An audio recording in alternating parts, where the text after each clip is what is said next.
Hi friends, GST class ஆரம்பிக்கலாமா? So GST workings பற்றி நான் ஃபஸ்ட்டு உங்களுக்கு சொல்கிறேன். அதுக்கப்புறம் அது எப்படி ஃபைல் பண்ணணும் அப்படின்ற டீட்டெயில் வீடியோ நம்ம பார்ப்போம். ஃபஸ்ட்டு ஒர்க்கிங்ஸ் நீங்கள் கற்றுக்கோங்க. ஸோ நீங்கள் ஒரு சேல் பில்லு கண்டிப்பாக நீங்கள் ரேஸ் பண்ணுறீங்க அப்படின்னா அந்த பில் பேஸ்டு வச்சு ஃபஸ்ட்டு எப்படி பண்ணலாம் அப்படின்னு ஒர்க்கிங்ஸ் பாருங்கள்.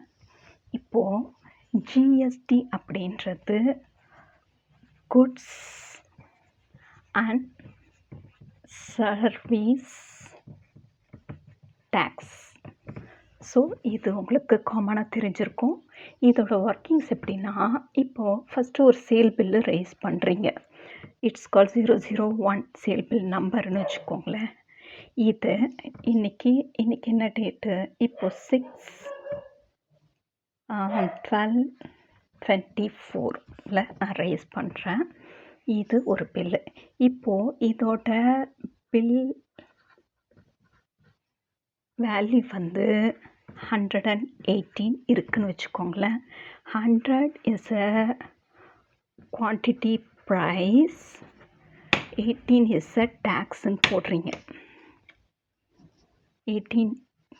18% டேக்ஸ் போடுறீங்க அப்படின்னா 118 is the bill value. So price 100 rupees fix பண்ணியிருக்கீங்க, டேக்ஸ் 18 ரூபா போடுறீங்க. ஸோ 118 ரூபா நீங்கள் கஸ்டமர்கிட்ட இருந்து கலெக்ட் பண்ணியிருப்பீங்க. ஸோ இது ஒரு பில்லு. இப்போது இன்னொரு பில்லு அதே மாதிரி நான் சொல்கிறேன். இப்போ ஒரு ப்ரைஸ் 200ன்னு வச்சுருக்கீங்க அப்படின்னா டேக்ஸ் 18% போடுறீங்கன்னா 36 டேக்ஸ் கலெக்ட் பண்ணணும். So 236 bill value. ஸோ இந்த 18ம் இந்த 36ம், so 54 rupees you have to pay. You have to pay to government. So இதுதான் ஒர்க்கிங்ஸ். ஸோ உங்களோட சேல்ஸ் எவ்வளவோ அந்த வேல்யூலேருந்து 18% உங்களோட டேக்ஸ் ரேட்டை பொறுத்து 18 இருக்கலாம், 5% இருக்கலாம், 28 இருக்கலாம். ஸோ அதை பொறுத்து நீங்கள் ஆக்சுவலாக டேக்ஸை கலெக்ட் பண்ணுவீங்க.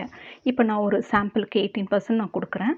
இந்த 18% நீங்கள் பிடிச்சி அந்த டேக்ஸ் அமௌண்ட்டை கவர்மெண்ட்டுக்கு பே பண்ணணும்.